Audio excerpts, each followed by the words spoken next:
On the morning of April 14, 1847, in the heart of Louisiana's plantation country, a wealthy landowner named Henri Laval presented his wife with an anniversary gift that would destroy 3 lives forever.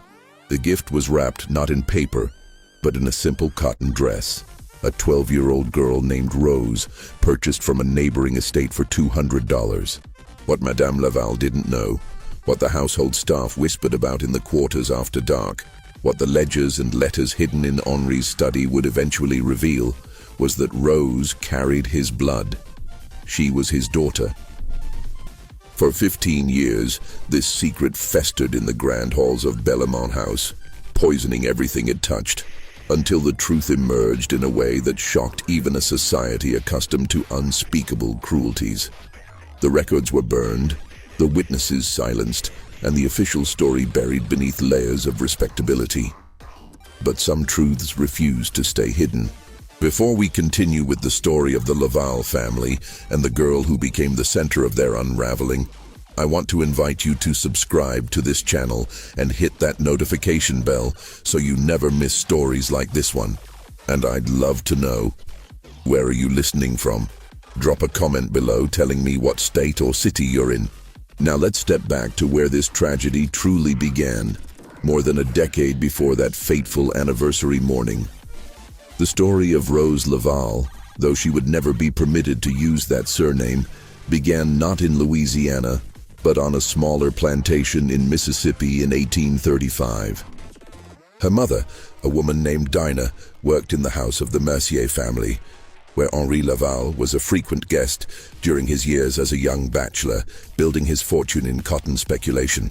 Dinah was known for her skill with needlework and her quiet dignity, qualities that made her valuable to the household and unfortunately visible to Henri. Henri Laval had arrived in Mississippi in 1833 at the age of 28, with ambitions that far exceeded his modest inheritance. His family had been minor merchants in New Orleans, respectable enough but not wealthy, not connected to the old Creole aristocracy that still dominated Louisiana society. Henri understood that in the expanding cotton economy of the 1830s, fortunes could be made quickly by men willing to take risks and work without the constraints of old money's cautious conservatism. The Mercier plantation, Belle Rive, was one of several properties where Henri conducted business during those early years. He bought cotton futures, arranged shipping contracts, and cultivated relationships with the planters who would become his pathway to wealth and social advancement. Old Monsieur Mercier, a widower whose own sons had died of yellow fever, seemed to appreciate Henri's energy and business acumen. Henri became a regular guest at Belle Rive, sometimes staying for weeks at a time during the busy harvest seasons. It was during one of these extended visits in the summer of 1834 that Henri first truly noticed Dinah. She was 23 years old, had been born on the Mercier property, and had worked in the house since childhood. Her mother had been a skilled seamstress, and Dinah had inherited that talent along with a grace and intelligence that set her apart. She could read. Madame Mercier, before her death, had taught several of the house slaves their letters, a practice that was technically illegal but quietly tolerated in many households. What happened between Henri and Dinah was never recorded in any letter or diary, never spoken of in polite company. But those who worked at Belle Rive during that period would later remember seeing them together in the sewing room, where Dinah worked on the household's linens, and Henri would sometimes appear with questions about fabric orders or household accounts. They would remember the way Henri looked at Dinah, and the way she would lower her eyes, but not before something passed between them that was more than the usual dynamic between master and slave. The relationship, if it could be called that, lasted through the fall of 1834. Henri was young, far from home, and operating in a world where white men's access to enslaved women was simply an accepted reality, rarely questioned and never punished. Dinah had no power to refuse, no protection, no choice. Whether there was any genuine feeling between them, or whether it was simply another exercise of power disguised as romance, is impossible to know. What is certain is that by December of 1834, Dinah knew she was pregnant. She told no one at first. In a world where enslaved women's bodies were not their own, pregnancy was always complicated. It could mean increased value as a potential mother of more slaves, or it could mean punishment if the father was white and the situation threatened to become publicly awkward. Dinah watched and waited, trying to gauge what Henry's reaction would be, whether he would acknowledge any responsibility or simply disappear back to New Orleans and leave her to face the consequences alone. Henry left Belle Rive in January of 1835, returning to New Orleans for the social season. He did not come back to Mississippi that spring. Whether he knew about Dinah's pregnancy before he left, or whether he simply moved on to other business opportunities and other plantations, the records don't say. But by the time Rose was born in August of 1835, Henri Laval was already courting Celeste Dufresne in New Orleans, already building the respectable life that would eventually lead to his marriage and establishment as a prominent planter. Dinah gave birth to Rose in the quarters at Belle Rive, attended by the other enslaved women who served as midwives and nurses. The baby was lighter skinned than her mother, with features that would become more pronounced as she grew. The shape of her eyes, the line of her jaw, the way she held her head. To anyone who had known Henri Laval, the resemblance would eventually become unmistakable. Old Monsieur Mercier was not a cruel man by the standards of his time and place, but he was practical. He understood what Rose's existence meant, understood the delicate situation it created. He also understood that Henri Laval was becoming an increasingly important business connection, a young man on his way to significant wealth and influence. So Monsieur Mercier made a decision. Dinah and her daughter would remain at Belle Rive, would be well treated, and the matter would not be discussed. It was a solution that maintained everyone's dignity, or at least the appearance of it. Rose grew up in the quarters at Belle Rive, learning to work alongside her mother.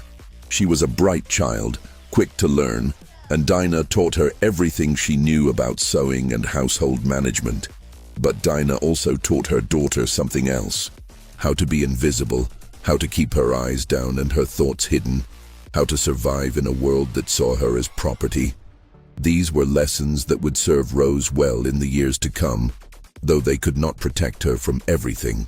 Henri Laval visited Belle Rive occasionally during Rose's childhood, though less frequently than in his bachelor years. He was married now, established at his own plantation in Louisiana, focused on building his cotton empire. But when he did visit, he would sometimes see Rose, a child playing in the yard, or helping her mother carry linens, or standing quietly in the corner while the adults conducted business. And each time he saw her, he would feel something twist in his chest, some combination of guilt and recognition, and a strange, uncomfortable pride. She was his daughter.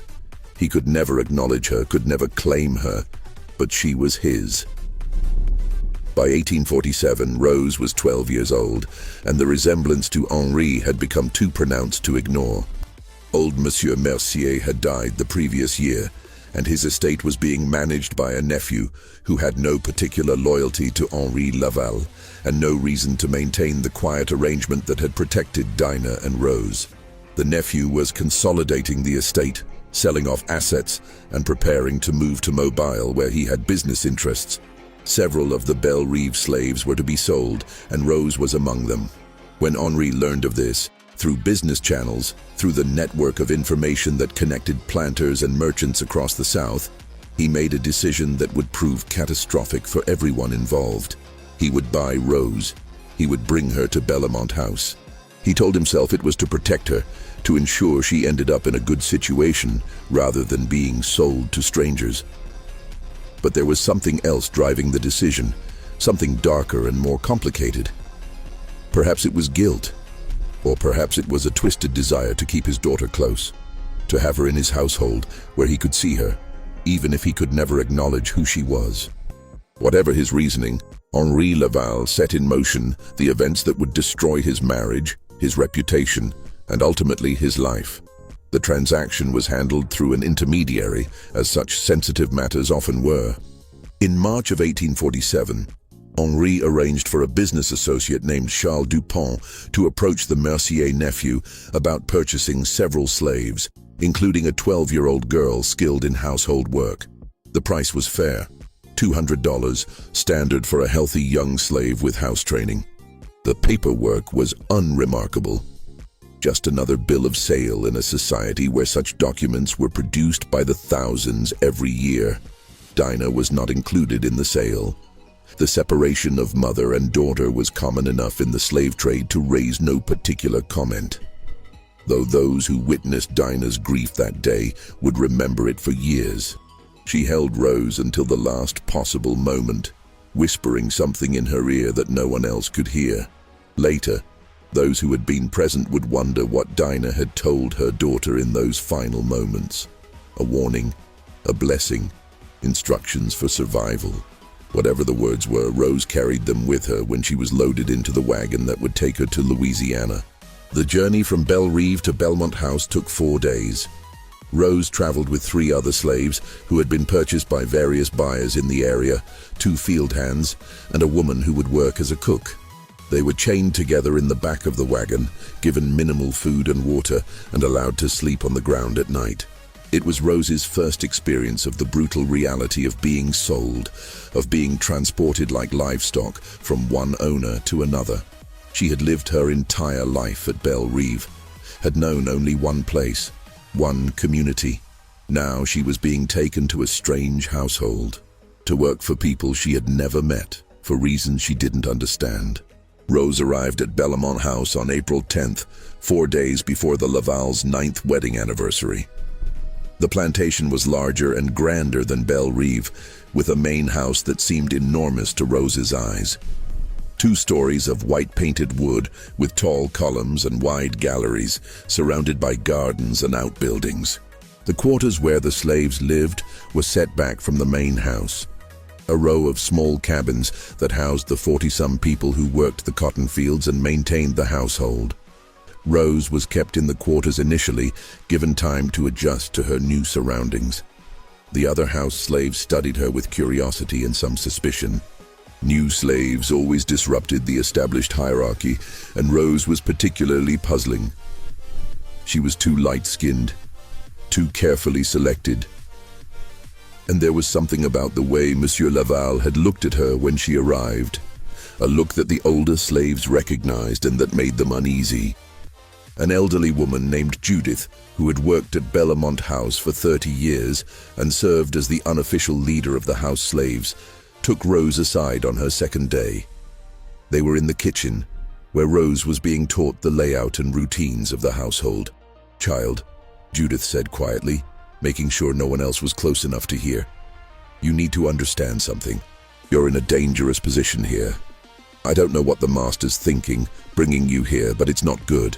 You keep your head down, you do your work, and you don't give Madame any reason to notice you more than necessary. You understand?" Rose nodded, though she didn't fully understand. She was 12 years old, had been torn from her mother and everything she knew, and was trying simply to survive each day. The complexities of the situation she had been placed in were beyond her comprehension. On the morning of April 14th, Henri called Rose into the main house. It was early, before Celeste had risen, and the house was quiet except for the sounds of the kitchen staff preparing breakfast. Henri met Rose in the hallway outside his study, and for a long moment, he simply looked at her. In the morning light coming through the tall windows, the resemblance between them was striking. The same eyes, the same shape of face, the same way of holding themselves.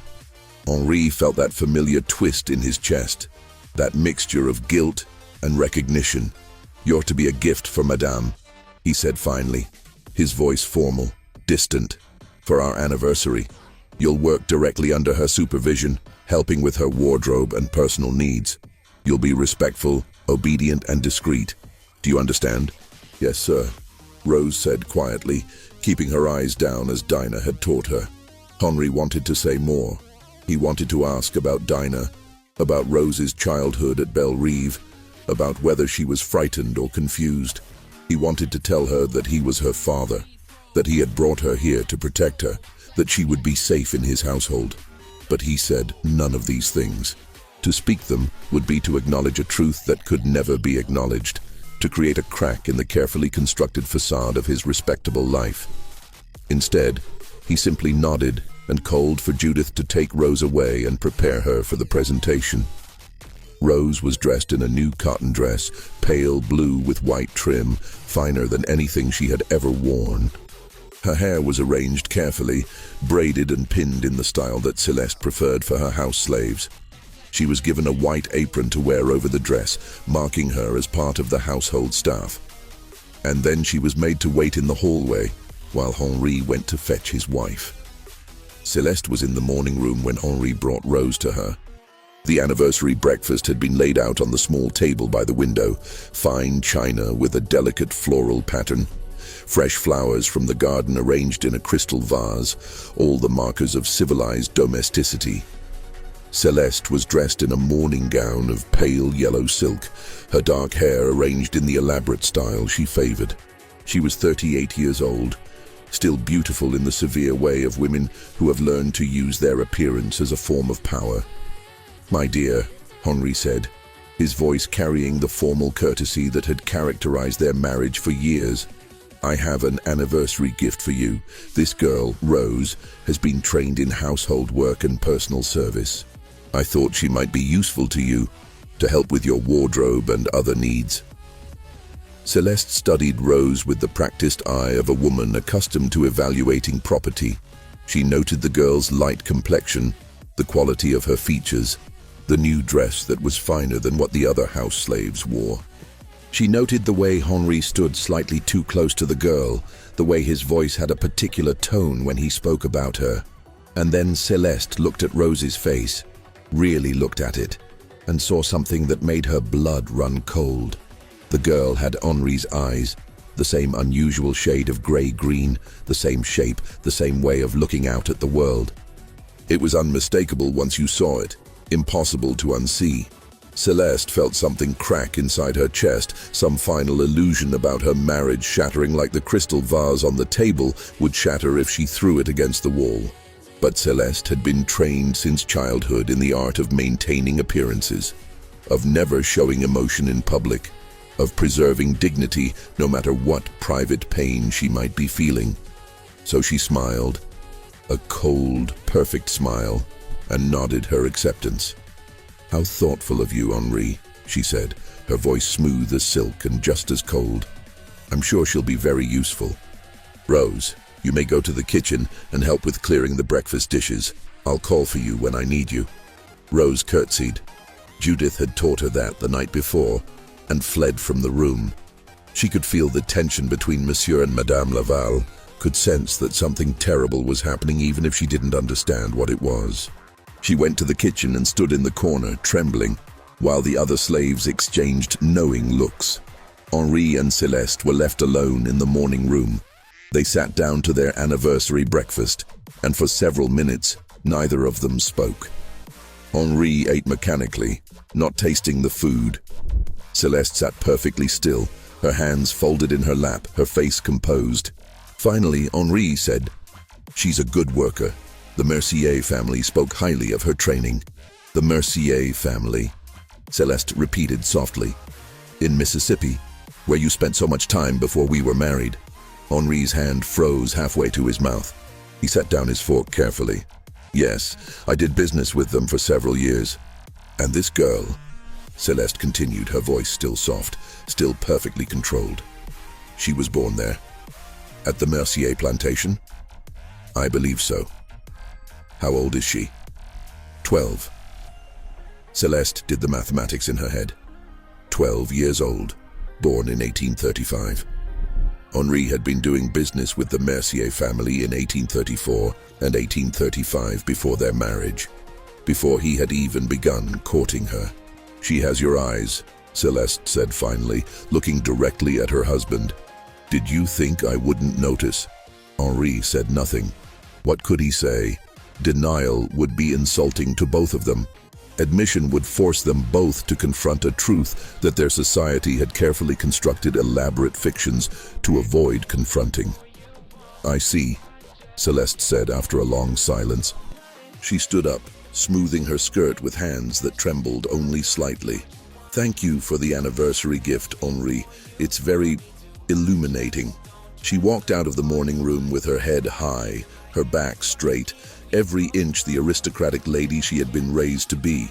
But inside, Celeste Dufresne-Laval was calculating, planning and nursing a rage that would poison everything it touched for the next 15 years. The first weeks of Rose's life at Belmont House established patterns that would persist for years. She was assigned to work directly under Celeste's supervision, which meant she was constantly in the mistress's presence. She helped Celeste dress in the morning, arranged her hair, maintained her wardrobe, served her meals when she took them in her room, and attended to countless small tasks throughout the day. Celeste was never cruel in any obvious way. There were no beatings, no deprivations of food, nothing that would have been remarked upon by visitors or other staff. But there was a coldness in how Celeste treated Rose, a particular quality of attention that felt more like surveillance than supervision. She watched Rose constantly, studied her face, compared her features to Henri's, and she found ways to remind Rose, subtly but constantly, of her powerlessness. Rose would be made to stand for hours holding items, while Celeste decided whether to use them. A shawl, a book, a fan. She would be sent to fetch something from another room, only to be told when she returned that it was the wrong item, that she should have known better, that she needed to pay more attention. She would be given tasks that were impossible to complete perfectly, mending linens with stitches so small they could barely be seen, polishing silver until it showed no fingerprints whatsoever, arranging flowers in vases according to specifications that changed each time Rose thought she had understood them. It was work designed not for productivity, but for control, for the constant reinforcement of Rose's powerlessness and Celeste's absolute authority. And it was effective. Within a month, Rose had learned to move through the house like a ghost, silent and invisible, trying desperately not to draw any more attention than necessary. The other slaves at Belmont House understood the situation, or at least understood enough to know that Rose occupied a strange and dangerous position. Some pitied her. Judith, the elderly woman who had tried to warn Rose on her first day, would sometimes slip her extra food or a kind word when Celeste wasn't watching. But others resented Rose for the attention she received, even if that attention was poisonous. She was a house slave, which already set her apart from the field workers. She worked directly for Madame, which gave her a certain status. And there was the matter of her light skin, her obvious connection to the master, the special treatment she had received even before arriving at Belmont House. Rose had no real friends in the quarters, no confidants. She was isolated by the very secret that defined her existence, trapped between two worlds and belonging fully to neither. Meanwhile, Celeste had begun her investigation. She was a methodical woman, patient and thorough. She understood that suspicion was not enough. She needed confirmation, needed to know exactly what had happened between Henri and this girl's mother, needed to understand the full scope of her husband's betrayal. She began by writing letters, casual correspondence with acquaintances in Mississippi, women she had met during visits to New Orleans, wives of planters who did business with Henri. The letters were full of the usual social pleasantries, but they also contained careful questions. Did you know the Mercier family? Such a tragedy about old Monsieur Mercier's death. I understand they've sold several of their people recently. There was a girl, Rose, who came to work for us, such a well-trained young thing. Do you know anything about her background? The responses came slowly over the summer of 1847.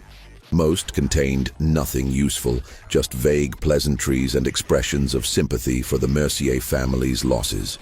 But then, in August, a letter arrived from a woman named Madame Rousseau, whose husband owned a plantation neighboring Belle Rive. The letter was full of gossip, as Madame Rousseau's letters always were. She wrote about the weather, about the cotton crop, about various social events and scandals. And then, almost as an afterthought, she wrote, "You mentioned the girl Rose who came to work for you. Yes, I remember her mother, Dinah, such a skilled seamstress. There was some talk years ago about the circumstances of Rose's birth. You know how people gossip." Your husband was a frequent visitor at Belle Reve in those days, before your marriage, of course. I'm sure it's nothing, just the usual plantation rumors, but the girl does have rather distinctive features, doesn't she? Celeste read the letter 3 times, standing by the window in her bedroom where the afternoon light fell across the page. The phrasing was delicate, the implications carefully veiled, but the message was clear enough. Her suspicions were confirmed. Rose was Henri's daughter, born of a relationship with an enslaved woman during his bachelor years in Mississippi. That evening, Celeste confronted Henri in his study. It was after dinner and the house was quiet. She closed the door behind her and stood in front of his desk, the letter from Madame Rousseau in her hand. "I know," she said simply. Henri looked up from the ledger he had been reviewing. He saw the letter, saw the expression on his wife's face, and understood immediately what she meant. "Celeste," he began. "Don't," she interrupted, her voice sharp. "Don't insult me with denials or explanations. I know what you did. I know who that girl is, and I know that you brought her into this house, into my household, as some sort of, what, penance? Attempt at protection? A way to keep your bastard daughter close while maintaining your respectable facade?" Henri stood up, his face flushing. "It wasn't like that. I was trying to help her. The Mercier estate was being sold, and she would have been sent to God knows where. I thought if I brought her here—" "You thought you could have it both ways," Celeste said coldly. "You thought you could keep your daughter as your slave, could see her every day, could feel better about yourself for protecting her, all while never having to actually acknowledge what you'd done or face any real consequences for it. And you thought I would never know, or that if I did know, I would simply accept it like a good wife and say nothing. What do you want me to do?" Henri asked, his voice tired. "She's here now, she's a child. Whatever happened with her mother was 12 years ago, before we were married. I can't change the past." "No," Celeste agreed, "but you can change the present. You can sell her, send her away, remove this reminder of your indiscretion from my house." Henri shook his head. "I won't do that. She's safe here. She's being treated well. To sell her now would be to condemn her to who knows what kind of situation." "How noble of you," Celeste said, her voice dripping with sarcasm. "How very noble to keep your slave daughter in your household, where you can feel virtuous about protecting her while she serves your wife. Do you not see how twisted this is? How insulting it is to me to have to look at her every day, to see your eyes looking back at me from her face." "I'm sorry," Henri said quietly. "I'm sorry for all of it, but I won't sell her. That's final."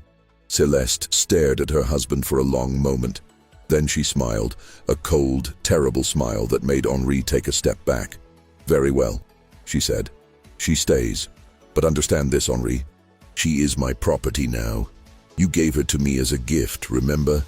That means I decide how she's treated, what work she does, what happens to her. You've absolved yourself of responsibility by making her mine. So she's mine, and you will not interfere with how I choose to manage my own property." She turned and walked out of the study, leaving Henri standing alone among his ledgers and account books, surrounded by all the evidence of his wealth and success, and feeling more powerless than he had ever felt in his life. From that night forward, the dynamic at Bellamont House shifted into something darker. Celeste's treatment of Rose became more pointed, more deliberately cruel in small ways. The tasks became more tedious, the standards more impossible, the criticism more constant, and Henri, bound by his own words and his own guilt, could do nothing but watch. The years between 1847 and 1852 saw Rose grow from a frightened child into a young woman trapped in an impossible situation. She understood by now, through overheard conversations and the way Celeste looked at her, that Henri was her father. But this knowledge brought no comfort, no protection. If anything, it made her position more precarious.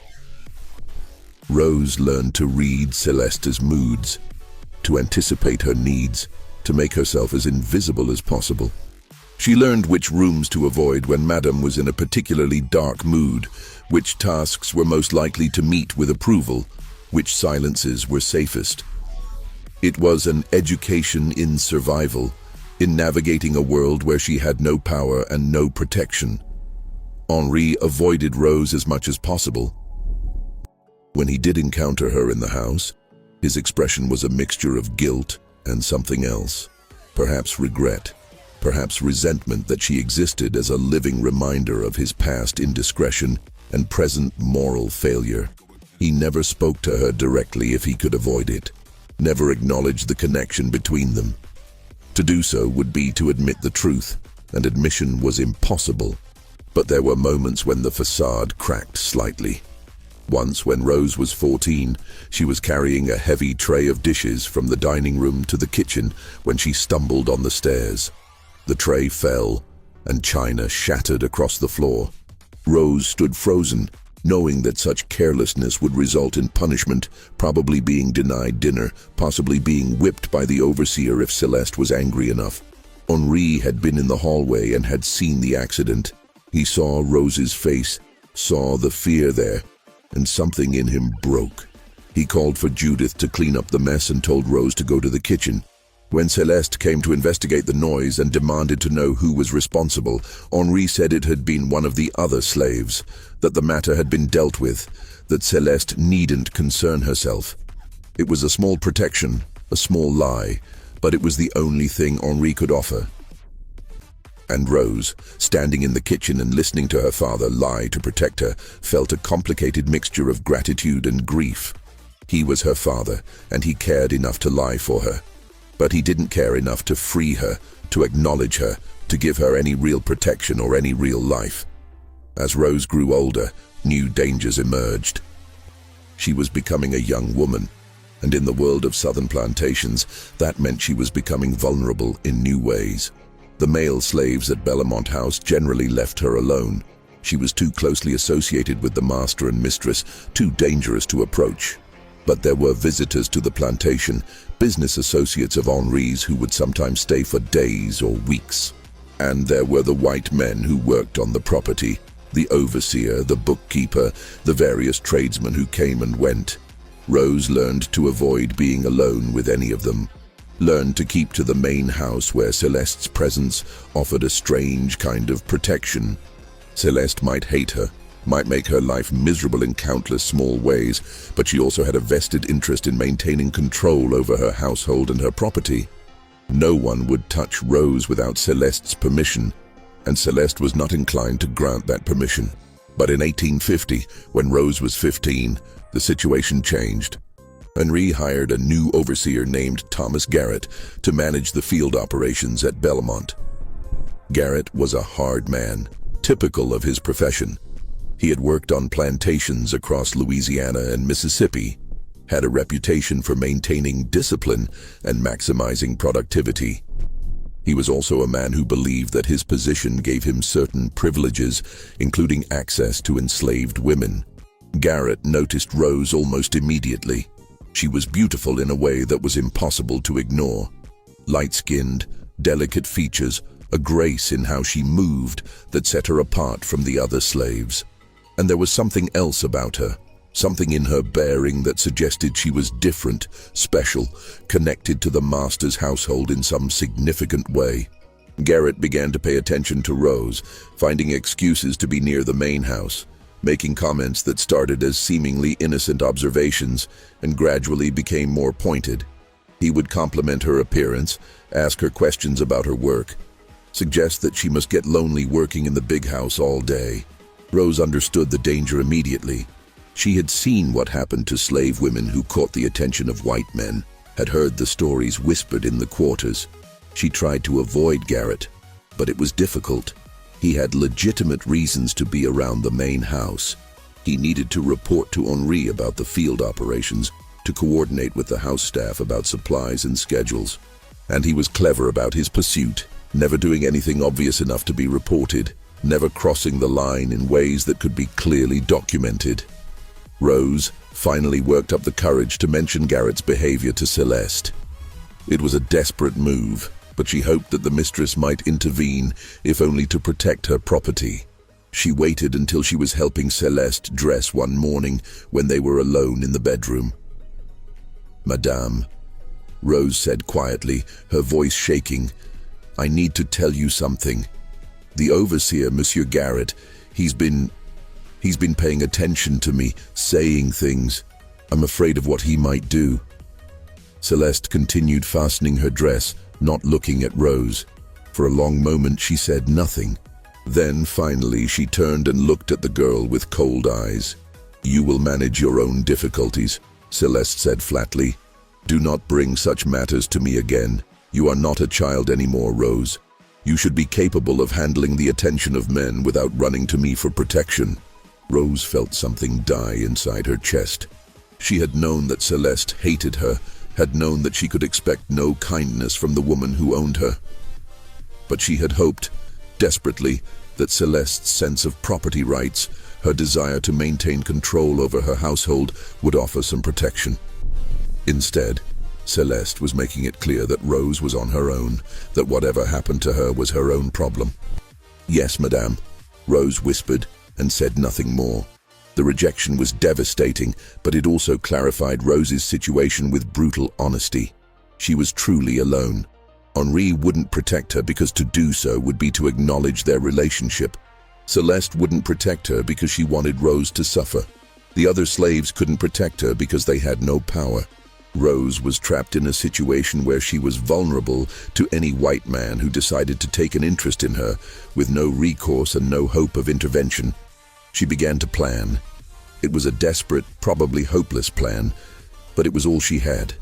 She would save every penny she could get her hands on, tips from visitors, coins found in the laundry, anything. She would learn everything she could about the world beyond Bellamont House, about routes north, about people who might help escaped slaves. And when the time was right, when she had enough resources and enough knowledge, she would run. It was a fantasy, really. The chances of a young enslaved woman successfully escaping from Louisiana to freedom in the north were infinitesimal. The patrols were constant, the penalties for helping runaways were severe, and the distances were vast. But the fantasy gave Rose something to hold on to, some sense of agency in a life where she had none. The summer of 1852 brought the crisis that would accelerate the tragedy unfolding at Bellamont House. Thomas Garrett's attention to Rose had become increasingly aggressive over the past 2 years. He had progressed from comments to touches, a hand on her arm when she passed him in the yard, fingers brushing against hers when she handed him something, a grip on her shoulder that lasted too long. Rose had been doing everything in her power to avoid being alone with him. But on a humid afternoon in July, her luck ran out. She was working in the laundry house behind the main building, a small structure where the household's linens were washed and ironed. It was hot, exhausting work, and Rose was alone. The other woman who usually worked with her was sick, confined to the quarters with a fever. Rose was bent over the washing tub, scrubbing at a stained tablecloth, when she heard the door open behind her. She turned and saw Thomas Garrett standing in the doorway, blocking the only exit. He was smiling, but it was not a kind smile. "Afternoon, Rose," he said, stepping inside and closing the door behind him. "Thought I'd come see if you needed any help with that heavy work." "No, thank you, sir," Rose said, her voice steady despite the fear rising in her throat. "I'm managing fine." "Now that's not very friendly," Garrett said, moving closer. "I've been trying to be nice to you for 2 years now, and you just keep running away. That's not polite, Rose. That's not respectful." Rose backed away, but there was nowhere to go.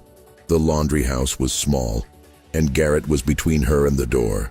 She looked around desperately for something she could use as a weapon, but there was nothing, just tubs of water and piles of linens. "Please, sir," she said, hating the pleading tone in her voice, but unable to stop it. "Please, just let me finish my work. Madame will be angry if the laundry isn't done. Madame doesn't need to know about this," Garrett said, reaching for her.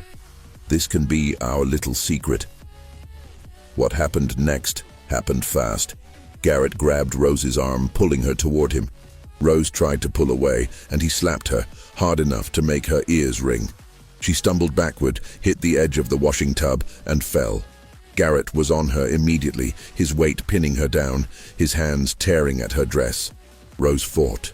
She scratched at his face, tried to scream, kicked and twisted, and did everything she could to get away. But Garrett was stronger, and he was angry now. Angry that she was resisting, angry that she wasn't submitting quietly like he thought she should. The struggle lasted several minutes, though to Rose it felt like hours. At some point, she managed to grab a wooden washing paddle and hit Garrett across the side of the head with it. He reeled back, cursing, and Rose scrambled to her feet and ran for the door. She burst out of the laundry house and ran toward the main house, her dress torn, her face bruised and bleeding from where Garrett had hit her. She could hear him behind her, shouting, but she didn't stop. She ran up the back stairs and into the house, past the shocked kitchen staff, and straight to Henri's study. Henri was at his desk when Rose burst in without knocking, a breach of protocol that would normally have resulted in immediate punishment. He looked up, startled, and then saw her condition, the torn dress, the bruises, the terror in her eyes. "What happened?" he demanded, standing up. Rose stood before him, trembling, and said the words she had never been permitted to say, the words that had been forbidden for 7 years. "You're my father. Please help me." The silence that followed was absolute. Henri stared at his daughter, and in that moment, he could not deny that's what she was, standing before him with his own eyes looking back at him in desperate appeal. For a long moment, something like recognition, perhaps even compassion, flickered across his face.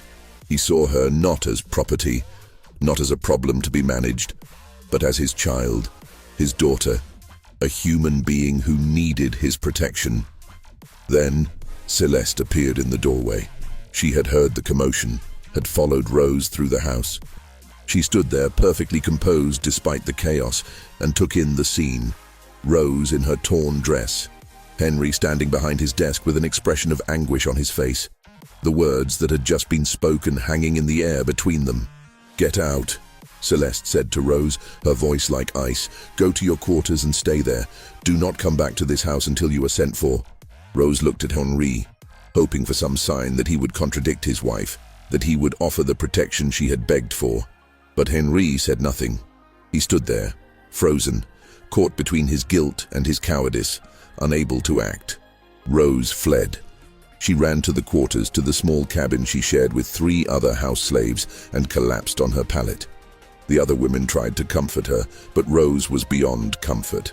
She had finally spoken the truth, had finally claimed her father, and he had done nothing.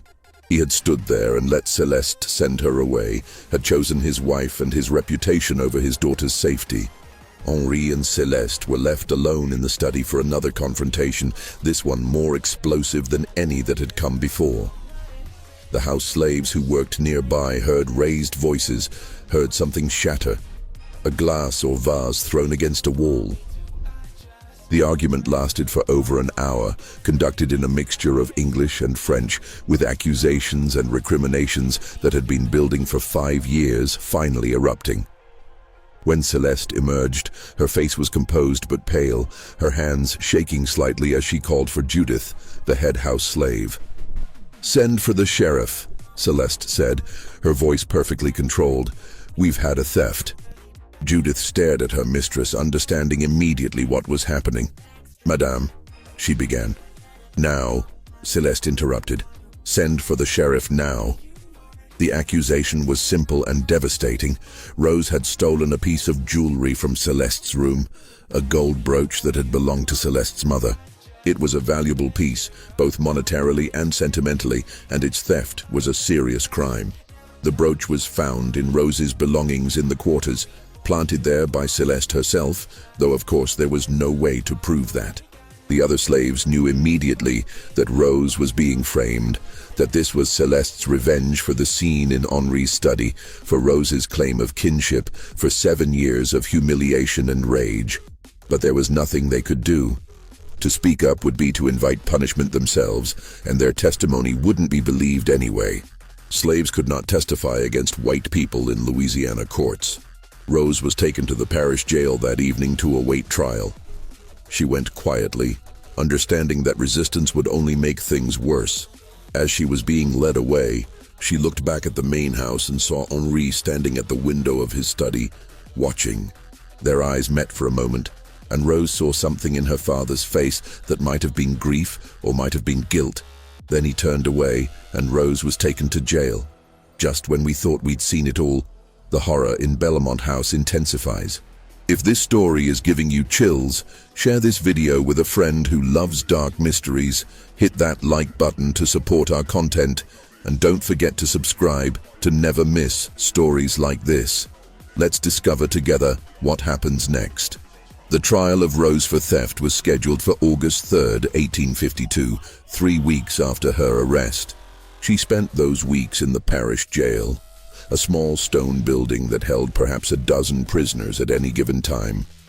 The conditions were harsh. She was kept in a cell with 2 other women, given minimal food and water, and allowed outside only for brief periods each day. But the physical hardship was nothing compared to the psychological torment of knowing that she was being punished not for anything she had done, but simply for existing, for being the living evidence of Henri Laval's past and Céleste Laval's humiliation. Henri visited the jail once during those 3 weeks. He came late at night, when few people would see him, and asked to speak with Rose privately. The jailer, who knew Henri and depended on his goodwill for various business matters, allowed it. Father and daughter sat across from each other in the small visiting room, separated by a wooden table. For a long time, neither of them spoke. Henri looked at Rose, at her bruised face, her thin frame, the hopelessness in her eyes, and felt shame so profound it was almost physical. "I'm sorry," he said finally. "I'm sorry for all of it. For bringing you here, for not protecting you, for being too weak to do what I should have done." Rose said nothing. What was there to say? Sorry didn't change anything. Sorry didn't free her from jail, didn't erase the past 7 years, didn't give her back her mother or her childhood or any hope for a future. The trial, Henri continued, his voice low. "Céleste is determined to see you convicted. She wants you sent to the state prison or sold out of state, or I don't know what she wants exactly. Revenge, I suppose, for everything." "And what do you want?" Rose asked, speaking for the first time. Her voice was flat, emotionless. Henri looked at his hands. "I want to make this right, but I don't know how. If I testify that you didn't steal the brooch, Céleste will know I'm lying to protect you. It will confirm everything she suspects, will make the situation worse. But if I don't testify, you'll be convicted.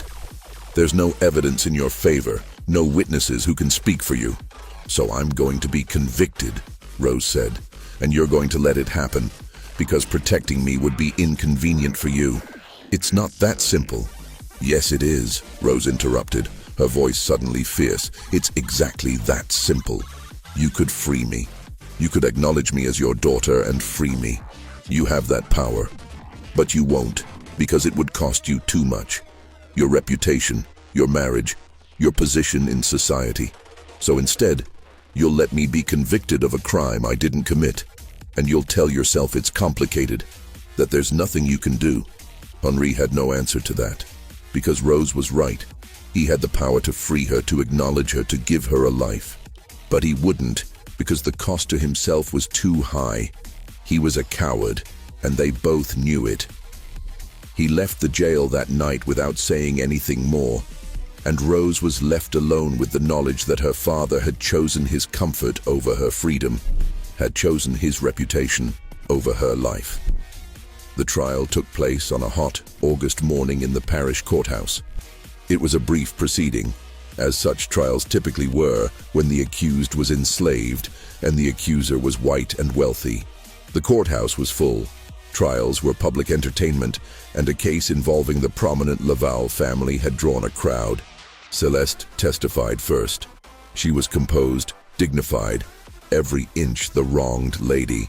She described the brooch, a gold piece with pearls and a small ruby, a gift from her mother on her wedding day of great sentimental value. She described discovering it missing from her jewelry box, searching the house, and finally finding it hidden in Rose's belongings in the quarters. She spoke with just the right amount of emotion, enough to seem genuinely hurt, not so much as to seem hysterical or unreliable. The sheriff testified next, corroborating Celeste's story. He had been called to Belmont House, had been shown the missing brooch, had accompanied Madame Laval to the quarters where the brooch had been found in Rose's possession. It was a clear case of theft, he said. The evidence was undeniable. Rose was not permitted to testify in her own defense. Louisiana law prohibited slaves from testifying against white people. Her court-appointed attorney, a young man who had been practicing law for less than a year and who clearly wanted to be anywhere but in this courtroom, made a perfunctory argument that the evidence was circumstantial, that there was no proof Rose had actually taken the brooch, but his heart wasn't in it, and everyone in the courtroom knew it. The judge was preparing to deliver the inevitable guilty verdict when Henri Laval stood up in the courtroom. "Your Honor," he said, his voice rough, "I wish to address the court." The room fell silent. Celeste turned to stare at her husband, her face suddenly alert with alarm. She knew that tone in his voice, knew that something was about to break. She half rose from her seat as if to stop him, but it was too late. Henri walked to the front of the courtroom. He looked at Rose, standing in the dock with her hands bound, her face showing no expression because she had learned long ago that showing emotion was dangerous. He looked at his wife, sitting rigid in her seat, her eyes promising consequences. He looked at the judge, at the crowd of spectators, at all the people who represented the society he had worked so hard to be accepted by. And then he made his choice. "The girl is innocent," Henri said clearly. "The brooch was not stolen. It was misplaced. My wife was mistaken." The courtroom erupted in murmurs. The judge banged his gavel for silence. Celeste had gone white, then red, her hands gripping the arms of her chair so tightly her knuckles showed pale. "Monsieur Laval," the judge said carefully, "are you certain? This is a serious accusation to retract. Are you saying that your wife has lied to this court?" Henri hesitated. He could feel Celeste's eyes on him, could feel the weight of what he was doing. If he continued, if he publicly contradicted his wife, he would be humiliating her in front of the entire parish. Their marriage would be destroyed. His reputation would be damaged. People would ask questions about why he was so determined to protect this particular slave girl. But if he didn't continue, Rose would be convicted. She would be sent to the state prison, or sold to a chain gang, or transported to the deep south, where the conditions were even harsher than in Louisiana. She would suffer, possibly die, because of his cowardice. Henri thought of the night he had visited Rose in jail, of the way she had looked at him with his own eyes and told him he was choosing his comfort over her freedom. He thought of Dinah, Rose's mother, whom he had used and abandoned. He thought of all the choices he had made, all the ways he had failed to be the man he should have been. "I am saying," Henry said slowly, "that there has been a misunderstanding. The brooch was not stolen. I asked the court to dismiss the charges and release the girl to my custody." The judge looked at Celeste, who sat frozen in her seat, her face a mask of fury and humiliation. He looked at Henri, who stood with his shoulders back and his head high, looking more determined than anyone had seen him look in years. And the judge, who was a practical man and who understood that he was witnessing the public dissolution of one of the parish's most prominent marriages, made the only decision he could make. "The charges are dismissed," he said, banging his gavel. "The defendant is released." Rose was unbound and released from the dock. She stood there for a moment, not quite believing what had happened, not quite trusting that she was actually free. Then Henri walked over to her and said quietly, "Come with me." They walked out of the courthouse together, father and daughter, while the crowd whispered and stared. Celeste remained in her seat, too shocked and too angry to move. She had been publicly contradicted by her husband, had been made to look like a liar or a fool, had lost the revenge she had been planning for weeks. The humiliation was complete. The ride back to Belmont House was silent. Rose sat in the back of the carriage, Henri and Celeste in the front, the space between them crackling with unspoken rage. When they arrived, Celeste went immediately to her room and locked the door. Henri went to his study, and Rose was sent to the quarters, where the other slaves looked at her with a mixture of awe and fear, understanding that something fundamental had shifted but not knowing what would come next. What came next arrived 3 days later in the form of a bill of sale and a letter. Henri had spent those 3 days in his study, drinking brandy and writing letters and making arrangements. He had not spoken to Celeste, who remained locked in her room, refusing food and refusing to see anyone. He had not spoken to Rose, who remained in the quarters, waiting for whatever would happen next. On the 3rd day, Henri called Rose to his study. She came reluctantly, still not trusting that the situation had truly changed, still expecting some new punishment or betrayal. Henri was standing by the window when she entered, looking out at the cotton fields that stretched to the horizon. He didn't turn around when she came in. "I've arranged for you to be sold," he said without preamble, "to a family in Texas, the Harpers. They're respectable people, known to treat their slaves reasonably well. You'll leave tomorrow." Rose felt something cold settle in her stomach. So this was it. She had been freed from jail only to be sold away, sent to strangers in a distant state. It was better than prison, she supposed, but it was still exile, still punishment. "I understand," she said quietly. "No," Henri said, finally turning to look at her. "You don't understand. The sale it's a fiction. The Harpers are abolitionists. They'll take you to Texas, and then they'll help you get to Mexico. From there you can make your way north to the free states, or you can stay in Mexico. You'll be free, Rose, truly free." Rose stared at her father, not quite believing what she was hearing. "Free? Yes," Henri said. He reached into his desk and pulled out a small leather pouch. "This is for you. $200 in gold coins.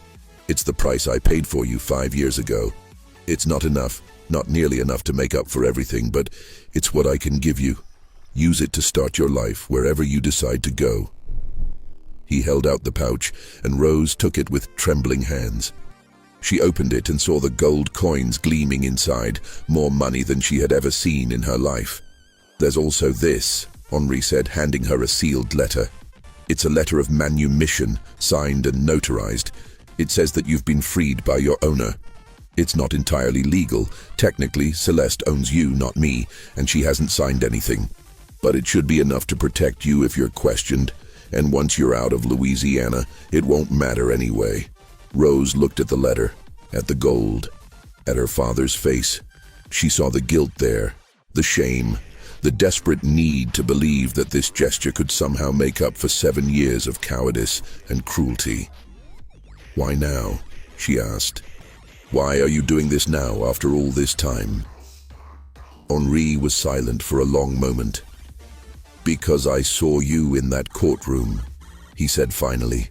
"I saw what I had done to you, what I had allowed to be done to you, and I realized that if I didn't act then, if I let you be convicted and sent away, I would never be able to live with myself. I've made a lot of mistakes, Rose. I've been weak and selfish and cowardly, but I can do this one thing. I can give you your freedom." "What about Madame?" Rose asked. "What will she do when she finds out?"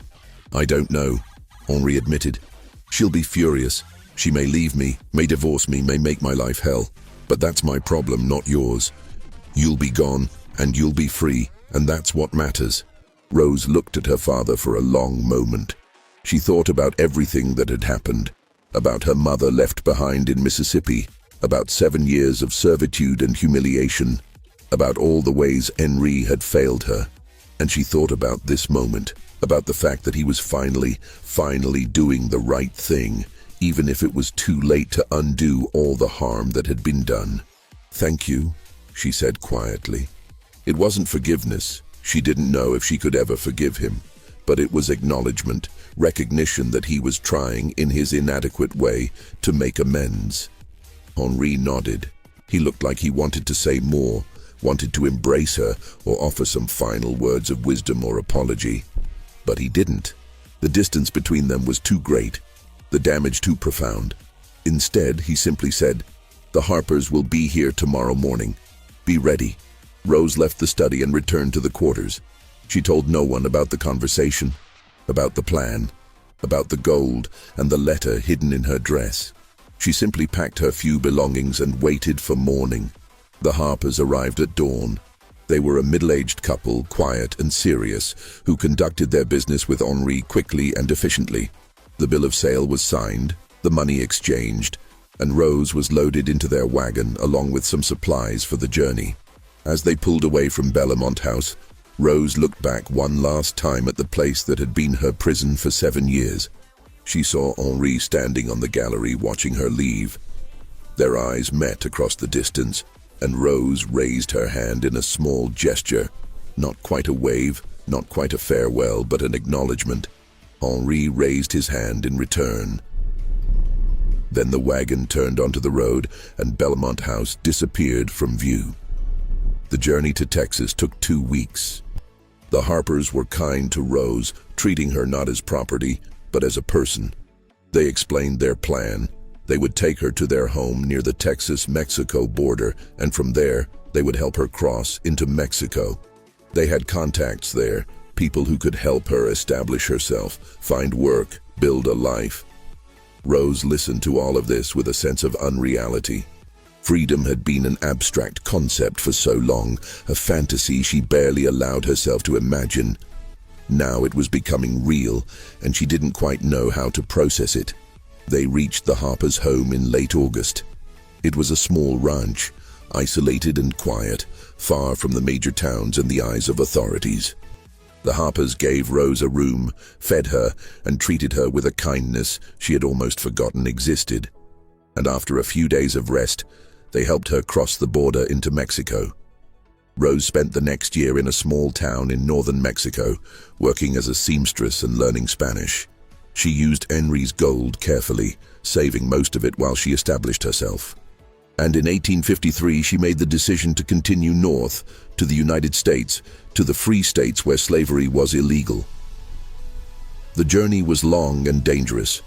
Rose traveled with a group of other former slaves, following the routes and safe houses of the Underground Railroad. She worked her way through Texas, through the Indian Territory, through Kansas and Missouri. She saw things that would haunt her for the rest of her life. Slave catchers, bounty hunters, the constant fear of being captured and returned to bondage. But she also saw kindness. She met people, both black and white, who risked their own safety to help escaped slaves. She stayed in homes where families hid runaways in cellars and attics, where food and clothing were provided without expectation of payment, where strangers became allies in the fight for freedom. Rose finally reached Illinois in the spring of 1854, nearly 2 years after leaving Belmont House. She settled in a small town with a community of free blacks and former slaves, people who had made similar journeys and who understood what she had survived. She used the last of Henri's gold to buy a small piece of land and set up a dressmaking business. Over the next few years, Rose built a life. She married a man named James, a former slave from Kentucky who had escaped to freedom 5 years before. They had 3 children together, 2 daughters and a son. Rose taught her daughters to read and write, skills that had been forbidden to her for most of her life. She taught them to sew, passing on the skills her mother had taught her. And she taught them to be proud, to hold their heads high, to never accept that they were less than anyone else. Rose never returned to Louisiana. She never spoke of Henri Laval or Celeste or Belmont House. When her children asked about her past, she would say only that she had been born in Mississippi and had come north as a young woman. The details, she said, were not important. What mattered was the life she had built, the freedom she had claimed, the future she had secured for her descendants. But she kept the leather pouch that Henri had given her, even after the gold was spent. And she kept the letter of manumission, carefully preserved in a wooden box. She never showed these things to anyone, but she kept them, perhaps as a reminder of where she had come from, or perhaps as evidence that her freedom had been earned, not given. Rose lived until 1903, dying at the age of 68, surrounded by her children and grandchildren.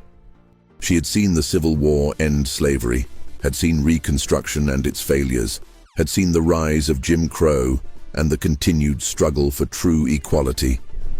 But she had also seen her children grow up free, had seen them educated and employed, had seen them build lives that would have been impossible for her generation. At her funeral, her eldest daughter spoke about Rose's strength, her resilience, her determination to build a better life for her family. But she didn't speak about Rose's past, because she didn't know it. The story of Belmont House, of Henri and Celeste Laval, of the 7 years Rose had spent as a slave in her father's household, all of that remained buried, a secret Rose had taken to her grave. The aftermath of Rose's departure destroyed what remained of the Laval marriage. Celeste never forgave Henri for his public humiliation of her in the courtroom, and she never forgave him for freeing Rose. When she discovered that Rose had been sold to abolitionists, that the sale had been a fiction designed to free her, Celeste's rage was absolute. She remained at Belmont House. Divorce was unthinkable for a woman of her position. But she and Henri became strangers living in the same building. They took meals separately, maintained separate social circles, spoke only when absolutely necessary. Celeste threw herself into managing the household and the plantation's social obligations, maintaining her position in New Orleans society through sheer force of will and careful attention to propriety. But she was a changed woman, harder and colder than before, with a bitterness that everyone could see but no one dared mention. Henri's health declined rapidly after 1852. Whether from guilt, stress, or simply the weight of his choices, he aged dramatically. He continued to manage his business affairs, but his heart wasn't in it. He drank more, slept less, and spent long hours in his study staring at nothing. The other planters noticed the change, whispered about it, speculated about what had happened between the Lavals. But no one knew the full story, and Henri never spoke of it. By 1855, Henri was a shadow of the confident young man who had once built a cotton empire. His hands shook, his face was gaunt, and he moved through his days like a ghost. The doctor who examined him said there was nothing physically wrong, that his symptoms were the result of nervous exhaustion and melancholia. But Henri knew better. He was dying of guilt, of shame, of the knowledge that he had spent most of his life being a coward. Henri Laval died in the spring of 1856, at the age of 51.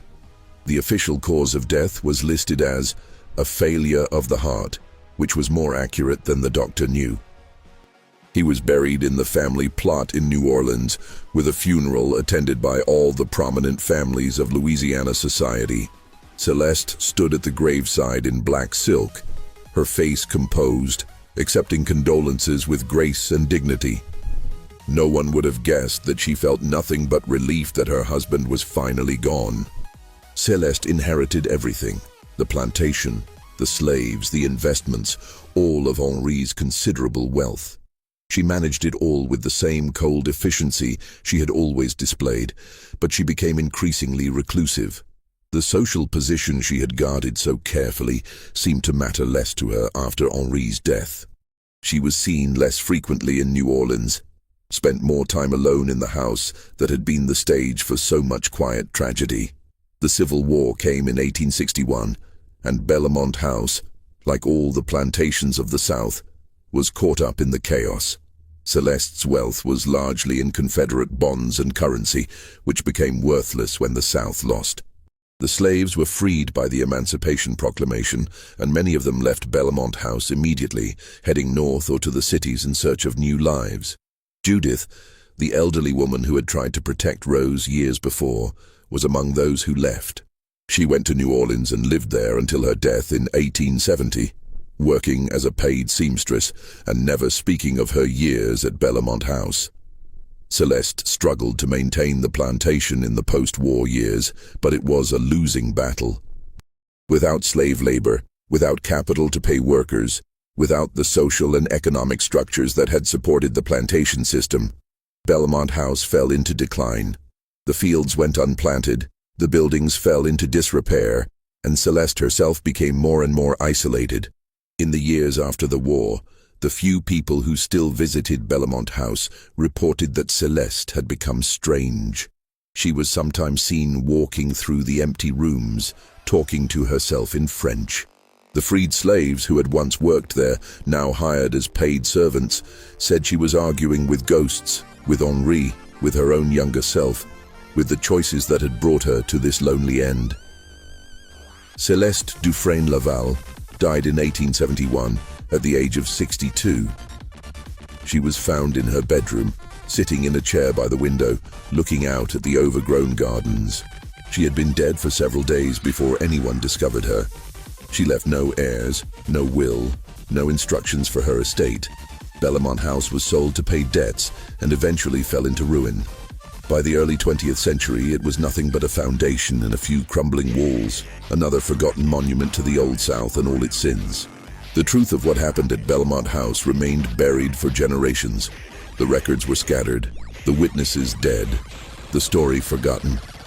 It was only in the 1970s when a historian researching plantation records in Louisiana came across the bill of sale for a 12-year-old girl named Rose, purchased by Henri Laval in 1847, that anyone began to piece together the story.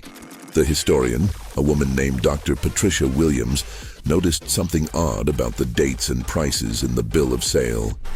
She began to investigate, tracking down other documents, the trial records from 1852, letters between Celeste and her correspondents in Mississippi, business records from the Mercier plantation, and eventually, through a genealogical research project, she made contact with Rose's descendants in Illinois.